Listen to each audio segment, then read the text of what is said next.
Mr. Harris liked trains. He was afraid of aeroplanes and didn't like buses. But trains, they were big and noisy and exciting. When he was a boy of 10, he liked trains. Now he was a man of 50, and he still liked trains.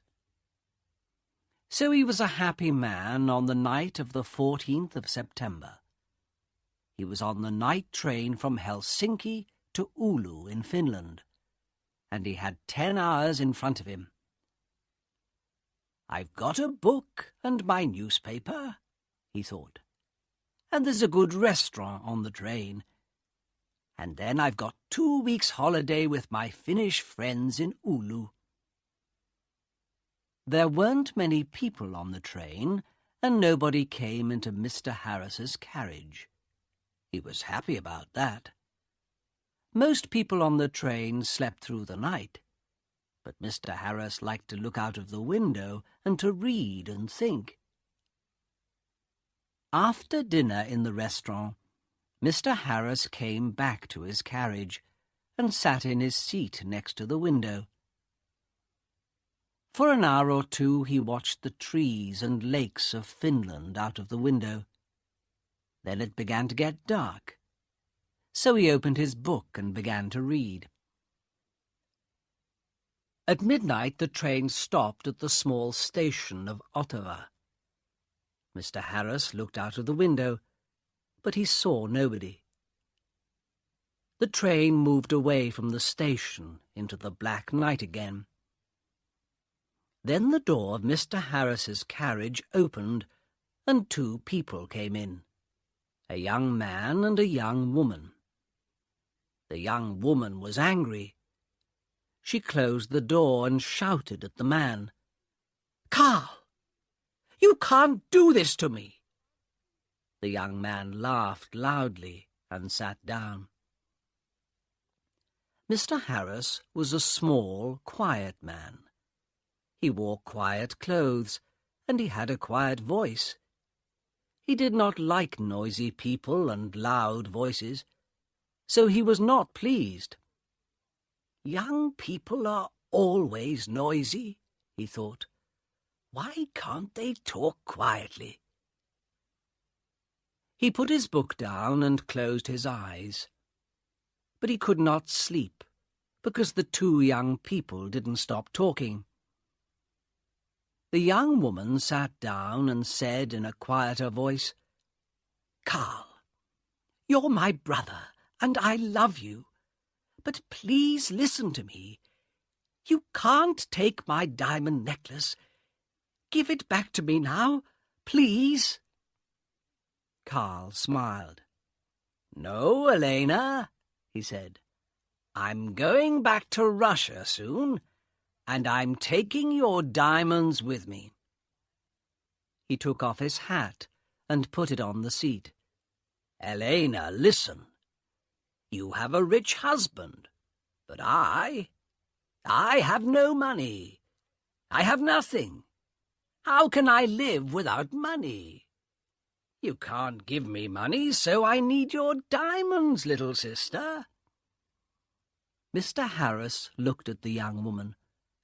She was small, with black hair and dark eyes. Her face was white and afraid. Mr. Harris began to feel sorry for Elena. She and her brother didn't look at him once. "Can't they see me?" he thought. "Carl," Elena said. Her voice was very quiet now, and Mr. Harris listened carefully. "You came to dinner at our house tonight, and you went to my room and took my diamond necklace. How could you do that to me? My husband gave the diamonds to me. They were his mother's diamonds before that. He's going to be very, very angry, and I'm afraid of him." Her brother laughed. He put his hand in his pocket, then took it out again and opened it slowly. The diamond necklace in his hand was very beautiful. Mr. Harris stared at it. For a minute or two nobody moved, and it was quiet in the carriage. There was only the noise of the train, and it went quickly on through the dark, cold night. Mr. Harris opened his book again, but he didn't read it. He watched Carl's face, with its hungry eyes and its cold smile. "What beautiful, beautiful diamonds," Carl said. "I can get a lot of money for these." "Give them back to me, Carl," Elena whispered. "My husband's going to kill me. You're my brother. Please help me. Please." Carl laughed again, and Mr. Harris wanted to hit him. "Go home, little sister," Carl said. "I'm not going to give the diamonds back to you. Go home to your angry husband." Suddenly there was a knife in the young woman's hand, a long, bright knife. Mr. Harris watched with his mouth open. He couldn't speak or move. "Give the diamonds back to me," Elena cried, "or I'm going to kill you." Her hand on the knife was white. Carl laughed and laughed. "What a sister," he said. "What a kind, sweet sister. No, they're my diamonds now. Put your knife away, little sister." But the knife in the white hand moved quickly, up, then down. There was a long, terrible cry, and Carl's body fell slowly onto the seat. The colour of the seat began to change to red, and the diamond necklace fell from Carl's hand onto the floor.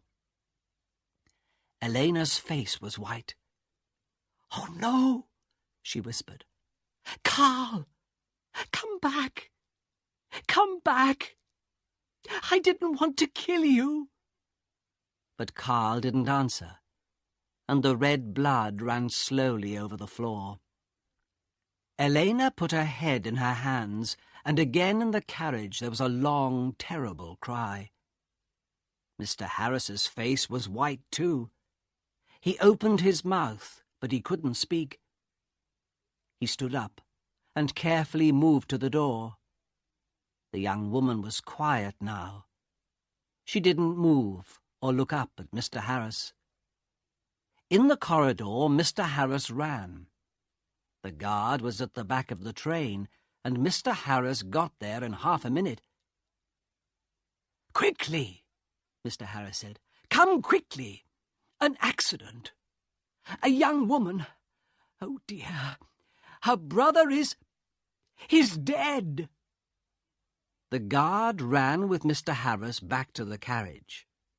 Mr. Harris opened the door, and they went inside. There was no dead body of a young man. There was no young woman, no blood, no knife, no diamond necklace. Only Mr. Harris's bags and his hat and coat. The guard looked at Mr. Harris, and Mr. Harris looked at him. "But," Mr. Harris began, "but they were here. I saw them. The young woman, she had a knife, and she killed her brother." "A knife, you say?" the guard asked. "Yes," Mr. Harris said quickly. "A long knife. And her brother took her diamonds, so she—" "Ah, diamonds," the guard said. "Was the young woman's name Elena?" he asked. "Yes, it was," Mr. Harris said. "How do you know that? Do you know her?" "Yes and no," the guard said slowly. He thought for a minute, then looked at Mr. Harris. "Elena di Saronelli," he said. "She had dark eyes and black hair. Very beautiful. She was half Italian, half Finnish. Her brother was a half-brother. They had the same father, but his mother was Russian, I think. Was? Had? Mr. Harris stared at the guard. But she, Elena, she's alive. And where is she? Oh, no, said the guard. Elena di Saronelli died about 80 years ago. After she killed her brother with a knife, she jumped off the train and died at once. It was near here, I think. He looked out of the window into the night. Mr. Harris's face was very white again. 80 years ago? He whispered. What are you saying? Were she and her brother? But I saw them. Yes, that's right, the guard said. You saw them, but they're not alive. They're ghosts. They often come on the night train at this time in September. I never see them, but somebody saw them last year. A man and his wife. They were very unhappy about it. But what can I do? I can't stop Elena and Carl coming on the train. The guard looked at Mr. Harris's white face. You need a drink, he said. Come and have a vodka with me. Mr. Harris didn't usually drink vodka, but he felt afraid. When he closed his eyes, he could see again Elena's long knife and could hear her terrible cry. So he went with the guard to the back of the train. After the vodka, Mr. Harris felt better. He didn't want to sleep, and the guard was happy to talk. So Mr. Harris stayed with the guard and didn't go back to his carriage. Yes, the guard said. It's a famous story. I don't remember it all. It happened a long time ago, of course. Elena's father was a famous man here in Finland. He was very rich once, but he had 3 or 4 wives and about 8 children. And he liked the good things of life, so there wasn't much money for the children. Carl, the oldest son, was a bad man, people say. He wanted an easy life and money in his hand all the time. The train hurried on to Oulu through the black night, and the guard drank some more vodka. Now, Elena, he said, she didn't have an easy life with those 3 difficult men, her father, her brother, her husband. One year she visited her mother's family in Italy, and there she met her husband, Di Saronelli. He was rich, but he wasn't a kind man. They came back to Finland, and Carl often visited their house. He wanted money from his sister's rich husband.